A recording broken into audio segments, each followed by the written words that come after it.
તો અનેક જગ્યાએ પાણી ભરાઈ ગયા છે, સ્થિતિ ગંભીર બની રહી છે। તો બીજી બાજુ ભારે વરસાદ વચ્ચે અનેક રસ્તાઓ પણ બેસી ગયા છે। વાત છોટાઉદેપુરની કરીએ, જ્યાં સિહોદ પાસે રોડ બેસી ગયો છે।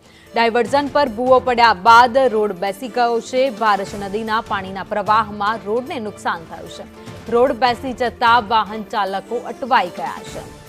તો વરસાદ બાદની આ સ્થિતિ તમે જોઈ રહ્યા છો। અનેક જગ્યાએ પાણીનો પ્રવાહ સતત વહેતા રસ્તાઓ બેસી ગયા છે, જેના કારણે લોકો ભારે હાલાકી ભોગવી રહ્યા છે। જોકે અત્યારે પથ્થર મૂકીને ત્યાંથી લોકોને અવરજવર ન કરવા માટે પણ કહેવામાં આવી રહ્યું છે। તો ભારત નદીમાં પાણીની આવક થઈ હતી અને આ પાણી ત્યાંથી સતત વહી રહ્યું હોવાથી આ રસ્તાઓ બેસી ગયા છે। આ માત્ર એક જગ્યાના નહીં, પરંતુ અત્યાર સુધીમાં અનેક જગ્યાના બનાવ છે જે સામે આવી ચૂક્યા છે, જેમાં વરસાદ બાદ આખા રસ્તાઓ બેસી ગયા છે, ક્યાંક ગાબડા પડ્યા છે, જેના કારણે વાહન વ્યવહાર અટકી ગયો છે। અને સૌથી વધારે જો મુશ્કેલી કોઈ ભોગવી રહ્યું હોય તો એ સામાન્ય જનતા છે, કારણ કે જ્યારે વરસાદ આવે અને જે ભ્રષ્ટાચાર વચ્ચે બનેલા રસ્તા છે એ આખા રસ્તાઓ બેસી જાય અને પરિસ્થિતિ અને મુશ્કેલી વેઠવાનો વારો એ લોકોને આવે છે, આમ આદમીને આવે છે। અને આ પરિસ્થિતિ છોટાઉદેપુરના સિહોદ પાસે સર્જાઈ છે।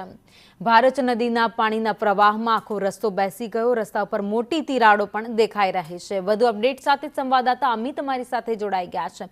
અમિત, રસ્તો ધોવાયો, બેસી ગયો, જેના કારણે અનેક લોકો છે જેની અવરજવર અટકી ગઈ છે। જે ચોક્કસ જણાવી દો કે છોટાઉદેપુર જિલ્લાની જીવાદોરી મનાતા નેશનલ હાઈવે નંબર 56 ઉપર જે ભારત નદીનો પુલ આવેલો હતો તે 2 વર્ષ પહેલા બેસી ગયો હતો। ગત વર્ષે તૂટી ગયો હતો, ત્યારે તેને લઈને ડાયવર્ઝન બનાવવામાં આવ્યું હતું।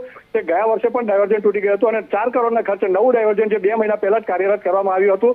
તે ચોમાસાના પહેલા જ વરસાદની અંદર સુખી ડેમનું જે પાણી છોડવાની ફરજ પડી હતી, તેને લઈને ભારત નદી પર પાણી છોડવામાં આવ્યું અને તેને લઈને આ ડાયવર્ઝનના અંદર ગઈકાલે ભૂવો પડ્યો હતો। ત્યારે આજે પાણીની આવકમાં વધારો થતા જે ડાયવર્ઝનની અંદર છે મોટી ફાળ પડી જશે, રસ્તા વચ્ચે તિરાડો પડી જશે, જેને લઈને વાહન વ્યવહાર તંત્ર દ્વારા બંધ કરી દેવામાં આવી છે। અને જિલ્લાની જે જનતા છે, જિલ્લાની જનતાને 40 કિલોમીટરનો લાંબો ફેરાવો ફરવાનો વારો આવે છે। મહત્વની વાત એ છે કે દર વર્ષે આ ડાયવર્ઝન તૂટી જાય છે અને જિલ્લાની જનતા પરેશાન થઈ રહી છે, ત્યારે વહીવટી તંત્ર આ પ્રત્યે ઉદાસીન હોય તેવું જણાઈ રહ્યું છે। જી, એટલે જનતા છે એ મુશ્કેલી વેઠી રહી છે, પરંતુ તંત્ર દ્વારા કોઈ ચોક્કસ પગલાં લેવામાં નથી આવતા।